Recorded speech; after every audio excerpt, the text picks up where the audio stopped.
Okay, let's take a look at this thing. So we are in the key of A flat minor, which has every note A through G flatted. Now that seems pretty scary, but what you can do mentally is just transpose everything down a fret, or, some people will combat this by just playing an E flat standard. You could just play A natural minor and E flat standard, and you will hear the key of A flat minor, right? But that's not what we're doing here. We're not transposing. We're just going to keep it, straight here with how you're hearing it versus what you're seeing on the sheet music and the frets on the tab. Okay, we're at 110 BPM, which is a little under tempo. Usually 120 is what you think of as like average for pop rock music. It's when you open a new session, in Logic, it starts at 120. So 110, a little slow, but we're playing 16th notes for the most part, so it doesn't really feel that slow. Okay. Everything is diatonic to A flat natural minor here. And we have a fairly basic chord progression. Okay, we're just playing descending arpeggios. Eric actually picks these upwards, and Mario plays this hybrid picked with pinky, ring, middle, and then pick here. But Mario is playing like the bass harmonic chord progression that Eric is then harmonizing over top of. So let's look at what's happening underneath here first. We start with an F flat major 7 chord, which is our flat major 6 chord. We go to G flat dominant 7th, which is our flat major or dominant 7th chord. Then we go to E flat minor 7, which is our minor 5 chord. And then, coming out of a 5 chord, we're going to resolve to our minor 1 chord, A flat minor 7. We'll talk about this sus thing here in a second.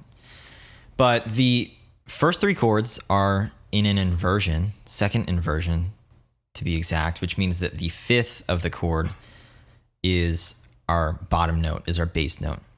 Our root note is not the lowest note that we play. And that just, adds some diversity to the chord so that it's not in root position.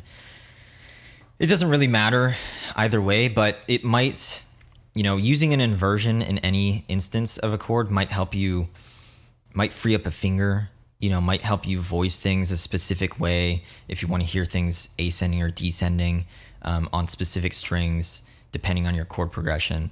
It can really add some versatility to what options you have with the left hand fingering, and again, where you want to go from there. But yeah, you don't have to think too hard about the inversion that much. What we really need to know is like this, what chord is happening there. Okay.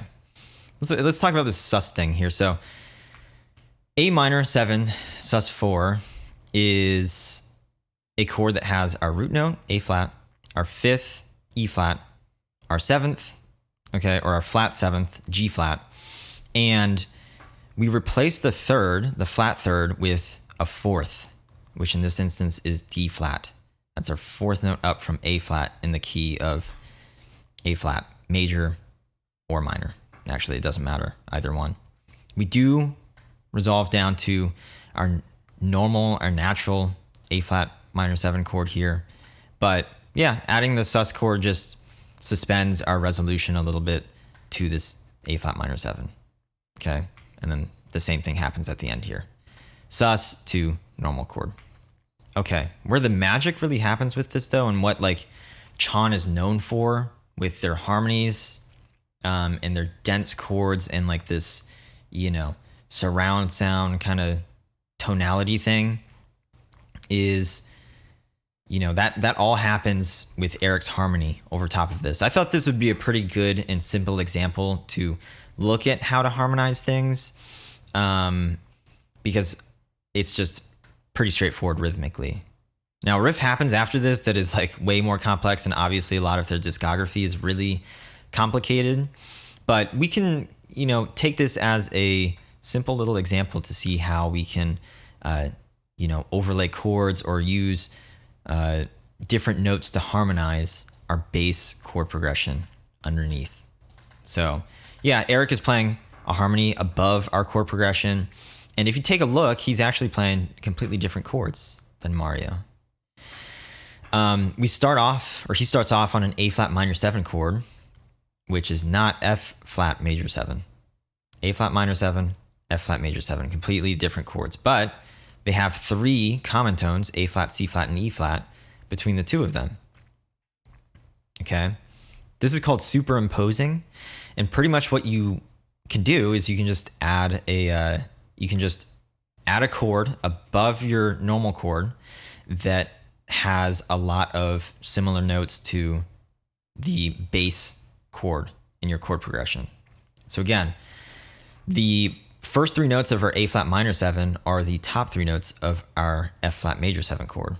If we, consider this G flat as part of the entire chord, if we, stack all of the notes on both these parts vertically, we'd end up with an F flat major 9 chord, which is, a pretty dense chord. That's a 5-note chord. Okay. Moving to the next measure, same thing. G flat, B flat, and D flat from our G flat dominant 7th chord are found in E flat minor 7 as the top 3 notes. And then we have this E flat here. This E flat, if we stack all this vertically, would be considered like our add 13 on top of this G flat 7. Both chords sync up here, which I think is really cool. Again, different voicings, different inversions. You can tell there's like a discrepancy between the range of the notes, which is pretty crucial when you're harmonizing. We'll take a look at the intervals later on that are happening per chord shape to kind of give you an idea of like what intervals are contributing to this sound and how far apart our notes actually are. But yeah, it's just, a different voicing of this chord existing to, sound in harmony. Okay. We have a C flat major 9 chord here without our 3rd.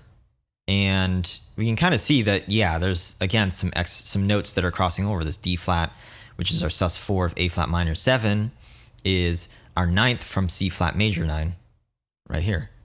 This E, which is our 5th of this chord, is the 3rd of this chord. Now, it is omitted here because we only have, 4 strings or 4 fingers, or, our pattern is in 4, so we can't reach that 5th note any other way. So we have to get rid of something. But that E flat is, a chord tone of this overall chord. It just happens to be omitted here, but it's covered down here. And then the G flat, our flat 7 from A flat minor 7 is our 5th of C flat major 9. Okay. And then, yeah, a similar thing happens here. But that's what's happening. We are superimposing a chord, a 7th chord, that shares a lot of common tones with the bass chord. And you can do this with anything. You can do this with triads too. It's just not going to produce a larger chord.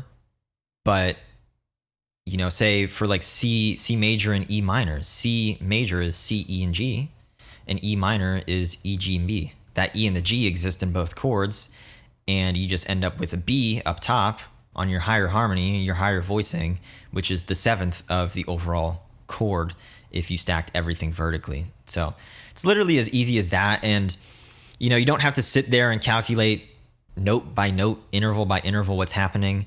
Just superimpose a chord that, shares some common tones and find a voicing for that chord or an inversion that works well over top of the bass chord that you're using there. You don't have to think about it super complicated. I know this looks like it's a lot, but I can guarantee you they did not, Eric and Mario did not sit there and think through every single interval on a theory level. It's just like, okay, let's try this voicing of this chord and let's see how the notes kind of line up.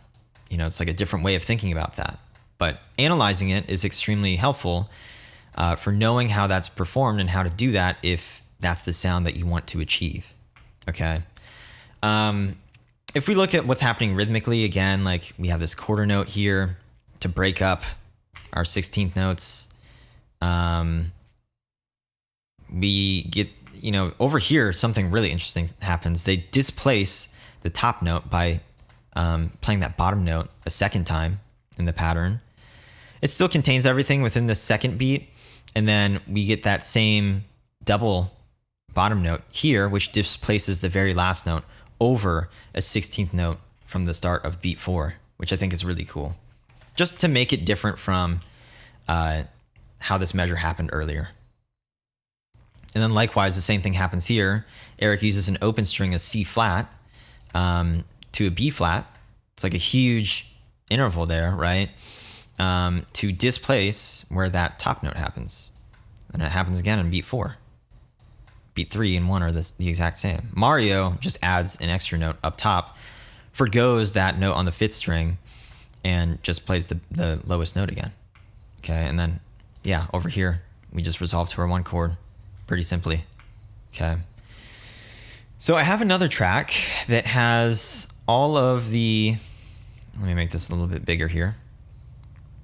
All of the intervals that we have from chord to chord.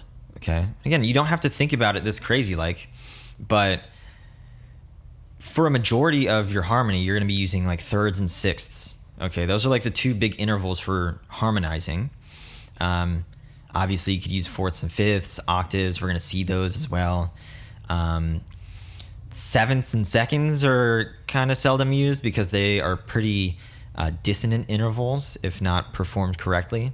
But again, even the quality of this, like perfect, minor, major, you don't have to worry too much about that because if you stay diatonic, there's only a set, between this A flat and this G flat, right? That's always going to be a minor 7th in this key, right? And they're notes of the same scale, so they're going to sound a very specific way. And that's going to translate well to different keys that you choose to do this with in the future. But yeah, 4th, 7th, 5th, 6th, 2 sixths here, 4th, an octave, 6th on that tap. Okay. 6th, thirds, 7th, a lot of thirds here. Perfect. 8th or an octave. And yeah, I'll let you look at these, but again, this is just all a result of superimposing 2 7th chords on top of one another. It's not super complicated, and you could get, technical with it if you wanted to adjust some things or if you're harmonizing like a melody. But yeah.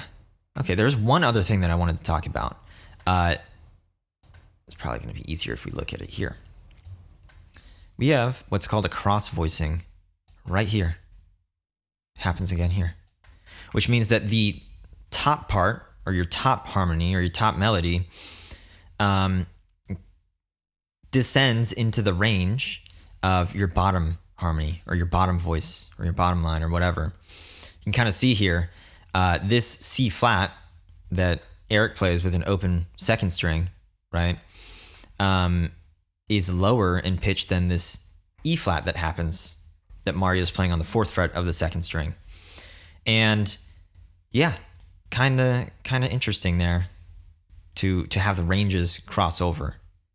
But if you look, yeah, overall, the contour of these notes, we're just descending. This tap is kind of way out there. That's a cool little effect. And yeah.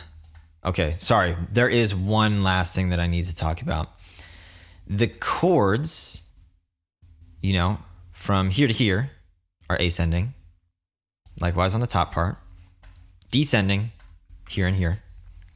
But as we get from this 3rd measure to the 4th measure, before we hit our resolution to 1, Mario's chord descends, the lowest note goes down, and Eric's chord ascends. His lowest note goes up. This is called contrary motion. And again, if you're harmonizing, you want to be using things like cross voicings and contrary motion to add some diversity, some complexity to your harmony part. And then, yeah, everything else is just a consequence of the voicing of the chord and this technique of superimposing 7th chords. So there you go. Try it out. Do it with triads first. I don't know. You could do, if you're feeling it, you could try some 7th chords, but just play another chord over top of the chord that you started out with. It's as easy as that. So cool. We'll look at some more Chon later on for sure. I do want to look at a more complicated riff to see what's happening, with the rhythms mainly, and how they're spacing out the chord progression. But here we have a very simple, every measure we're changing a chord kind of deal. And then the complexity comes from, the voicings of the chord if you stack everything vertically. And these little techniques here and there to vary your rhythm and your articulation. So there you go. If you have any comments or suggestions, let me know below. But we're still figuring this thing out. Still, trying to get the production to where I want it to be. But I hope that these are helpful to people. And if you have any questions or want to take lessons with me to, spend even more time looking at this kind of stuff, or, figuring out how to compose with these techniques, let me know. Hit me up, send me a DM, and shoot me a comment, whatever. See ya.